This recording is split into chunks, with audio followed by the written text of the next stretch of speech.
So it's a pleasure to be here, and I'm from Maryland. Is anybody from Maryland in here? So I speak Maryland, but I'll try and translate it to Northern Virginia. But I have roots in Northern Virginia. My daughter is not here. She's skiing. We try and always, if she's doing something healthy, if she's healthy enough to do something fun, we let her do whatever it is. And the trip was planned a while back. But it would have been nice to have her here. And she, just the history of my daughter was she is a soloist and did theater. And it was a Christmas show. And you try and keep people's voices well during the thing, and she was swollen, she had whatever infection, and it was my wife that kept up with it. Once everything went away, there was still a bump, I guess, a nodule. So anyway, so it was my wife that kind of discovered it, and I read the thing about bite when you told Dad, bite me Dad. It's almost like my wife was so incessant about, Madeline, you need to go to a doctor and get it checked, you need to go to a doctor. And she fought it the whole way and just went at the last minute. And then they found out that it was papillary thyroid cancer. And she's had 4 surgeries to date, and goes for testing next, or I guess in a week or so. And it drives Mom crazy because she's a little more of a pessimist than I am, and I'm probably a realist. And Madeline, praise God, is she's not optimist, right? So she's positive, so in cancer world, it's a good setup. It's a good team in our family. So Gina gets all the credit for everything just because she's the one that researches Dr. Google and everything, but she doesn't use it stupidly. She's very intelligent, and then I just follow along because I listen to what she talks about. And she did find Bite Me Cancer through somehow. We were trying to figure that out. Yeah. And we ended up at a burger fundraiser, which was super. Met Bill and everybody. And that's when kind of discovered, I guess what intrigued me was just that Nikki, gets cancer, and then she advocates on behalf of herself and fights back. So I always believe the best defense is a good or a great offense. And so that really drew us into that.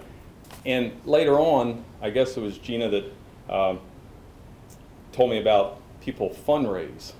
And I had this trip scheduled. It got postponed, so that's just how things work. It got postponed in spring, went to fall, and it follows the old Barstow to Vegas race route. And I used to race motorcycles when I was young. So I was looking to satisfy my 53-year-old crisis without getting a red Corvette or something. I just wanted to ride a dirt bike. So that's what I did. But then she brought up the whole idea of a fundraise, and her maiden name is Gina Petro, and little Gina Petro, which is our niece, who's now older, a lawyer, has 3 kids. She heard Gina just mention it because her brother Jimmy rode with me, my nephew, and that's when it got turned into a fundraiser. And it's the last thing in the world. I'm not good at asking for money. I'm very uncomfortable asking for money. But sometimes you learn you do it for others. You're not doing it for yourself. Number one, you're doing it for the people that have cancer, to affect it. And I believe that money, when the day comes that there's a cure and there's, in tree world, I'm an arborist. It's called Until We're All Safe. So I wear a Bite Me Cancer, but also wear this says Until We're All Safe. And in tree world, there's a lot of accidents and a lot of deaths. So you apply that to cancer world, and it's kind of the same thing. So so that's motivation of why we kind of turned it into a fundraiser, the reason why you go out of your comfort zone.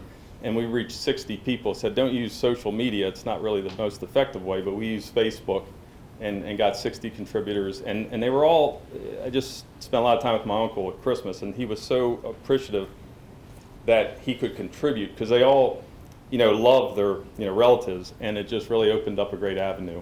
So I don't know what else to say about the ride other than I got myself in, maybe over my head. I'm like, wow, this is really kind of dangerous. Even my nephew is thinking the same thing. We took spills and rode with some really, people asked me at the beginning, so who are you riding with? I had no idea. It turned out to be 2 dentists in their 60s, a woman facio mass. Maxillofacial surgery. There you go, yeah.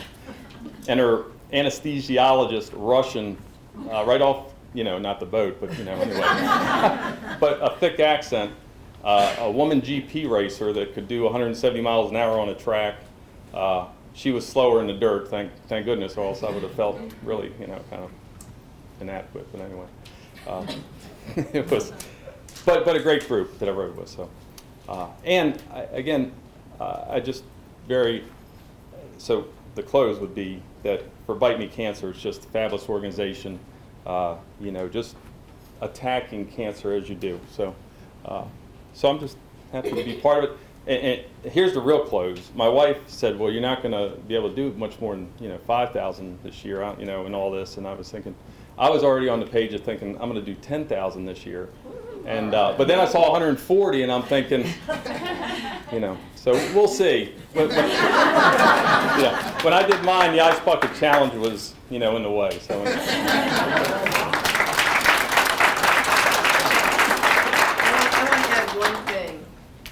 When Rich started this campaign, he set a goal of $500.